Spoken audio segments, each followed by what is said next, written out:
TET teacher eligibility taste शिक्षक पात्रता परीक्षा। आता गव्हर्नमेंट ही परीक्षा वर्षातून 2दा घेणार आहे। उद्देश शाळेतल्या विद्यार्थ्यांची गुणवत्ता वाढावी या उद्देशानं शिक्षकांसाठी ठेवलेली परीक्षा। म्हणजे दुखायले म्हशीचं इंजेक्शन वघारीला गेली वर्षानुवर्ष शासन हा खटाटोप करत होतं, करत आहे आणि करत राहणार आहे। त्यामुळे विनंती आहे की अनेक शिक्षकांना हा पडलेला प्रश्न की बाबा 10-15 वर्ष झाले आमचा आणि TET लेवलच्या सिलेबसचा संबंध आला नाही, लहान लेकरांना जे शिकवायचे ते आम्ही अतिशय छान पद्धतीने शिकवत आहोत, पण शासनाने ही परीक्षा आणली आणि आता याच्यात नापास झालो तर काय।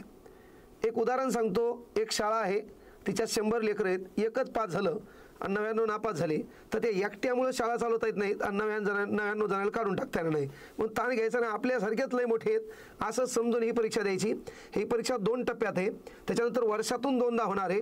आणि म्हणून आपल्या ॲपमध्ये तुम्ही आतापर्यंत अभ्यास केलाय तरी देखील तुम्ही समजा 80 मार्कावर गेलेत आणि मग तुम्हाला माहिती आहे की बाबा मिनिमम एक 90 मार्क किंवा 82 या मार्कावर काय होत असते, TET पास आपल्याला होता येत असते। आणि म्हणून तुम्हाला ही परीक्षा पास होणं अवघड जाणार नाही। त्याच्यातून एक फायदा होईल की स्कॉलरशिप नवोदयला आहे ना, त्याच्यानंतर NMMS असेल, MTS NTS असेल, ह्या शाळेतल्या लेकरांना शिकवण्यासाठी हा अभ्यास तुम्हाला कामा पडेल। आता ही परीक्षा 23 नोव्हेंबर 2025ला रविवारी आहे आणि म्हणून परभणीवर ही जी परीक्षा आहे परभणी जिल्ह्यामध्ये लक्षात घ्या 20 केंद्रावर होणार आहे। 20 केंद्रावर 6109 लोक ही परीक्षा देणार आहे।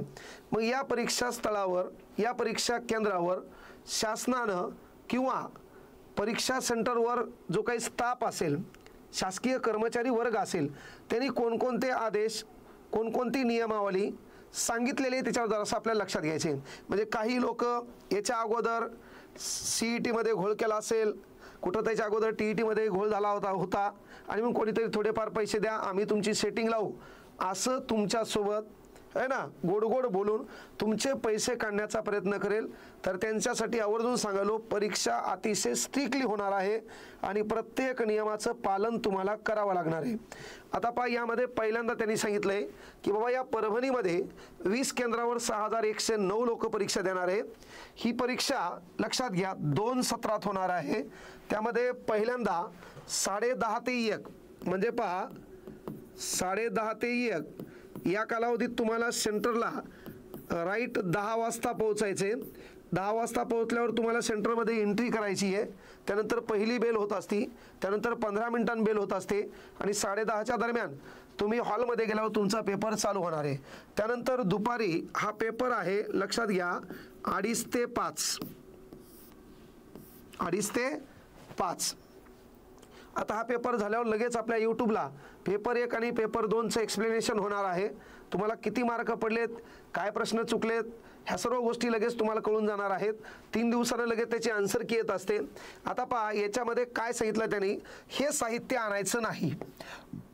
म्हणजे पेपरला जात असताना तुम्ही सेंटरपर्यंत मोबाईल नेऊ शकता, पण परीक्षा खोलीमध्ये गेल्यावर तुम्हाला बाहेर तुमच्या बॅगमध्ये ह्या वस्तू बाहेरच ठेवाव्या लागत असतात।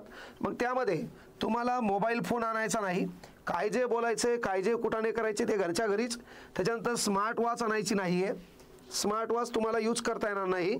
त्यानंतर ब्लूटूथ, त्याच्यानंतर पेन ड्राईव्ह आणता येणार नाही, इयरफोन वापरता येणार नाही, कॅल्क्युलेटर वापरता येणार नाही, पर्स पॉकेट गॉगल मेटल वस्तू, कारण गॉगल देखील आता ब्लूटूथचा झाला आहे तोही तुम्हाला वापरता येणार नाही। जॉकेट देखील तुम्हाला वाटेल थंडी वाजायली तर ते पण तुम्हाला वापरता येणार नाही, ही गोष्ट लक्षात घ्या। त्यानंतर बायोमेट्रिक फेस स्कॅनिंग होणार आहे, म्हणजे यामार्फत परीक्षार्थीच्या बोटाचा छाप आणि चेहरा हा स्कॅन केला जाणार आहे। म्हणजे तुम्हाला जे हॉल तिकीट आले ते तुमचंच आहे का, त्याच्यावरला फोटो आणि तुम्ही एकच आहेत का, एवढ्यावरून नाही तर तुमच्या बोटाचे ठसे देखील घेतले जाणार आहेत, जेणेकरून तुमचं आधार कार्ड जे 12 अंकी असते त्याच्यामध्ये परिपूर्ण तुमच्या बॉडीचं जे काही कन्सेप्ट असतात ते क्लिअर असतात, त्या याच्यात पाहिल्या जातील। त्यानंतर पहा रिअल टाइम फेस मॅचिंग प्रणाली वापरली जाईल। पूर्वीच्या नोंदणीत दिलेल्या फोटोशी प्रत्यक्ष परीक्षार्थ्याचा फोटो जुळतो का हे पाहिला जाईल, नाही तर तो 5वीचा फोटो दिला आणि पेपरला आपण 32व्या वर्षी चाललो तर फोटो मॅच होत नाही, म्हणून ह्याही गोष्टी इथं पाहिल्या जातील। त्यानंतर पहा डमी उमेदवारांचा चेहरा उघडा कसा होणार, फोटो व्ह्यू प्रणालीद्वारे उमेदवाराचा मूळ फोटो स्क्रीनवर दिसेल। त्यानंतर प्रत्यक्ष बसलेला विद्यार्थी आणि नोंदणीतील फोटो यातील फरक काय करणार तर पहा AI तंत्रज्ञान काय करणार आहे, ओळखणार आहे. AI तुम्हाला माहिती आहे, आता तुम्ही खाली बसले असले तर घोड्यावर बसवले, घोड्यावर बसले असले तर जमिनीवर बसवले, जमिनीवर बसले तर पाण्यात पोहायला लावले, तर AI काही शोधू शकते. ते AI तुमचा आताचा फोटो आणि परीक्षा केंद्रावर तुम्ही त्या ज्या हॉल तिकीटवर असलेला फोटो आणि तुम्ही एकच आहे का नाही हे शोधण्याचं काम करणार आहे. त्यानंतर पहा AI CCTV नजर ठेवणार, 24 तास रेकॉर्डिंग करणारी AI आधारित CCTV यंत्रणा तुमच्या सेंटरमध्ये ज्या खोलीमध्ये तुम्ही बसला तिथं असणार आहे. एका खोलीमध्ये अंदाजे 24 विद्यार्थी परीक्षा देणार आहेत. लक्षात घ्या, त्यामध्ये संशयास्पद तुमच्या हालचाली असतील, उगाच मागं पाहायलाय, मागलच्याकडे डोकावून पाहायलाय, पुढच्याकडे डोकावून पाहायलाय, या प्रत्येक गोष्टीकडे लक्ष दिलं जाईल. त्यानंतर स्वयंचलितपणे ओळखण्याची क्षमता असून परीक्षा दरम्यान मुख्य नियंत्रण कक्षातून थेट नजर राहील. ह्या प्रत्येक गोष्टीवर आपण लक्ष द्यायचे असं परभणी शिक्षण विभागाकडून सूचित करण्यात आलेलं आहे. म्हणून परीक्षा छान पद्धतीने द्या. कुठल्याही अनुचित प्रकारावर विश्वास ठेवू नका. कुठल्याही मला पैसे द्या, एवढे द्या, तेवढे द्या, माझ्या ओळखी आहेत, मी काम करून देतो, अशा भिकारचोंटावर विश्वास ठेवू नका. जरी आपण काम केलं तर चांगल्या पोरांचा रिझल्ट आपण घेऊन त्या गोरगरिबाच्या खऱ्या कष्टाची मेहनत आपल्या नावावर घेत असाल तर बाकी असो का नसो, पण कोणी नाही जरी पाहिलं तर पाहणारा करता करविता परमेश्वर आहे, त्याच्या तरी नजरेला जरासं लाजा. म्हणून विनंती करतो, छान पद्धतीनं पेपर द्यायचा आहे. पेपरला जात असताना काळा बॉल पेन तुम्हाला फक्त गोल करायचं आहे, तो पेन सोबत न्यायचा, बाकीच्या कुठल्या वस्तू नेऊ नाहीत, हेही मी सांगितलंय. त्यानंतर आगाऊ कुठल्याही कुटाण्यांचा वापर करू नका. पेपरमध्ये हुडबुड करू नका. सेंटरमध्ये जो आपल्याला पेपर सेट भेटतो तो फुटलेला आहे का पहा. त्यावर 2 सह्या घेत असताना त्या पेपरमध्ये जे काही 24 सेट येतात त्यामध्ये काही गफलत दिसून आली, तिथंच आवाज उठवा. परीक्षा शांत चित्ताने द्या आणि परीक्षा झाल्यावर लगेच आपल्या यूट्यूब चॅनलला जॉईन व्हा. लगेच तुमच्या पेपरचं एक्सप्लेनेशन आम्ही आपल्या यूट्यूब चॅनलमध्ये तज्ज्ञ शिक्षकांमार्फत घेणार आहोत. ह्या ज्या VK क्लास ॲपमध्ये तुमची बॅच होती, ही बॅच अविरत चालू राहील. त्याची फीस पण वाढणार नाही. म्हणून विनंती आहे, या जरी परीक्षेला काहींना अनावधानानं अपयश आलं तर कुठली जगातली परीक्षा म्हणजे अंतिम नसते. येणाऱ्या पुढच्या परीक्षेत आपण नव्या उमेदीनं, नव्या जोमानं ती परीक्षा देखील देणार आहोत. पण ह्याच परीक्षेत आपल्याला यश मिळालं पाहिजे, ही गोष्ट लक्षात ठेवा.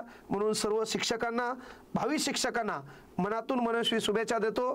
परीक्षेला चांगल्या पद्धतीनं सामोरं जा आणि कुठल्याही गोष्टीचं टेन्शन घेऊ नका. सदैव आमची टीम आणि मी सोबत असेल. धन्यवाद. सर्वांना शुभेच्छा. थांबतो. जय हिंद, जय महाराष्ट्र.